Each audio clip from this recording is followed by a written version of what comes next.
He's on it.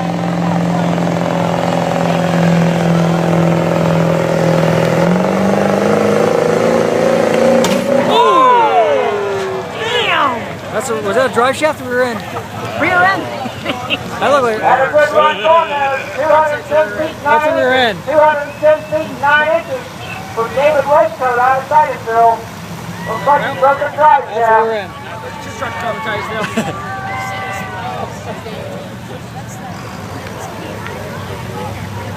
Thanks in the grandstand area here. We're going to ask you people who are standing here by the grandstand to please back up because the folks in the bleachers cannot see through you. We're going to ask you to please stand back.